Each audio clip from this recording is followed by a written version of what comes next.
Voilà, un avertissement en plus, même si on en a déjà eu ces 2-3 dernières années, ça fait un avertissement en plus et j'espère qu'il va servir de leçon pour la fin de saison. Strazel, the young guards, drifting and training as he flows back to Strazel. Shot clock down to the final five. Strazel for three, got it. Bonjour Mathieu, Bonjour. est-ce que tu es devenu un cadre de l'équipe de France? Je pense pas encore. J'espère le devenir en tout cas, mais je pense que là tout de suite c'est un peu tôt pour dire que je suis un cadre de l'équipe de France, mais voilà, petit à petit j'essaie de grandir avec cette équipe. Donc cette fenêtre, c'est pourquoi? C'est t'affirmer encore en vue de l'Euro, en vue de l'Olympiade même? Premièrement, il est collectif l'objectif. L'objectif c'est de qualifier l'équipe à l'Euro et ensuite individuellement, ouais, voilà, de continuer à prouver, à montrer que je peux faire partie de cette équipe et d'apporter une plus-value à l'équipe. Tu as un statut de médaillé d'argent olympique, on l'oublie, on passe à autre chose ou comment tu le vis? Non, moi je l'oublie. Là, comme j'ai dit, on a d'autres objectifs. Ce qui a été fait, c'est superbe, mais on a d'autres échéances, on a d'autres choses à aller chercher. Et, je préfère mettre ça dans le passé pour me concentrer sur ce qui arrive. Il faut arriver à le faire oublier aussi au public, aux médias.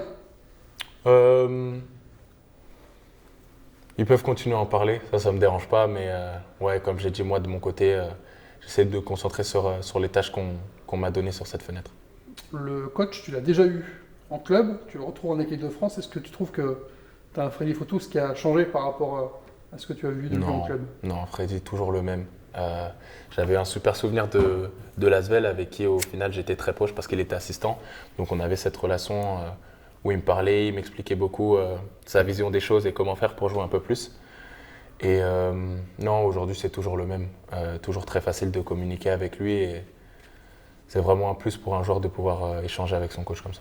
Il doit énormément communiquer dans une fenêtre comme ça avec les nouveaux joueurs qui arrivent en permanence, fenêtre après fenêtre. Ouais, c'est pas toujours facile, surtout qu'il vient d'arriver et qu'en plus on lui demande de former une équipe et qu'elle performe en 3-4 jours d'entraînement. Donc il faut souligner que c'est pas facile pour lui, mais voilà, justement nous on est là pour lui rendre la tâche un peu plus facile. Parlons de Monaco en Euroleague, vous êtes 4e pour l'instant en play-off, mais on a l'impression que vous êtes toujours sur un fil. Je dirais pas sur un fil, mais un peu sur un courant alternatif où on est capable du pire comme du meilleur. Donc justement, cette étape pour nous, ça va être d'arriver à stabiliser tout ça, de devenir une équipe qui a des standards à un niveau sous lequel on ne peut pas descendre pour justement arriver en play-off et au Final Four si possible avec une équipe solide. La Leaders Cup, c'est l'exemple typique de ce que tu dis? Exactement. Capable du pire comme du meilleur. En demi, le meilleur et en finale, le pire. Donc voilà, un avertissement en plus, même si on en a déjà eu ces 2-3 dernières années, ça fait un avertissement en plus et j'espère qu'il va servir de leçon pour la fin de saison. C'est l'engagement mental qui est en cause, de justement mettre ce standard-là, de ne pas pouvoir descendre en dessous de quelque chose? Ouais, c'est ça. C'est à la fois mental, à la fois physique et je dirais que c'est aussi d'avoir le sens des responsabilités, que chacun prenne des responsabilités individuellement, d'assumer ses erreurs, de se regarder dans le miroir et de se dire je dois faire mieux pour aider l'équipe. Vous avez un nouveau joueur qui arrive, Daniel Theis. Est-ce que ça va changer, tu penses, des choses dans le jeu, dans l'attitude? Est-ce qu'il va vous apporter à ce niveau-là aussi? Évidemment que ça va changer des choses dans le jeu parce que voilà, faut qu'il s'adapte à nous, qu'on s'adapte à lui, qu'on arrive à trouver des automatismes ensemble. Et ouais, j'espère. Je sais qu'il a gagné la Coupe du Monde avec l'Allemagne, donc il doit avoir cette culture de la gagne. Et je sais qu'il a des ingrédients pour nous aider à gagner et à être une équipe qui veut rien d'autre que gagner, donc une plus-value, j'espère. Culture de la gagne, ça doit coller absolument avec Monaco. Tu as l'impression que ça colle pas tous les jours finalement? Depuis l'arrivée du coach Panoulissi, c'est quelque chose un point sur lequel il insiste beaucoup. La culture de la gagne, c'est quelque chose qu'il a envie d'instaurer et je pense qu'il le fait plutôt bien. Même si la Leaders Cup, justement, ça reste un échec. Dans ses discours, il fait passer l'équipe et la gagne au-dessus de tout. La Leaders Cup, c'est la première finale que tu perds en club, en professionnel. Deuxième? J'ai perdu une finale de Leaders Cup à Disney avec Lasvel contre Dijon. Ça a un sale goût? Ça a un sale goût parce que c'est le seul trophée que j'ai pas gagné en championnat de France. Donc voilà, je m'attendais à ce que ce soit cette année.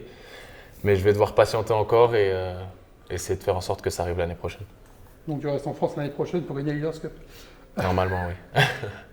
Tu as évoqué le coach. Il y a eu une discussion avec lui début décembre, tu en as déjà parlé. En quoi ça a changé ton approche? En quoi ça a changé tes objectifs? C'est quelqu'un de très strict. Et surtout que j'ai pas eu le choix. Que si je changeais pas mon approche et ma manière d'aborder les matchs, c'est pas lui qui allait me faire une fleur et me mettre sur le terrain parce que je m'appelle Mathieu Strazel. Il veut que tout le monde mérite sa place sur le terrain. Donc, comme j'ai dit, je me suis remis en question. Je me suis dit, qu'est-ce que je peux faire pour qu'il aime me mettre sur le terrain et qu'il soit en confiance quand je le suis. Donc, ouais, une petite remise en question, mais ça m'a fait du bien et grâce à ça, j'ai pu trouver une régularité dans mes performances. Ça veut dire quoi concrètement? C'est rentrer sans penser à tes stats? C'est jouer pour l'équipe? C'est quoi? Exactement. De rentrer, que l'équipe joue bien quand je suis sur le terrain et qu'à la fin du match, au buzzer, que ce soit Monaco qui a gagné. Dernière question, Mathieu. On peut te souhaiter quoi pour la fin de saison?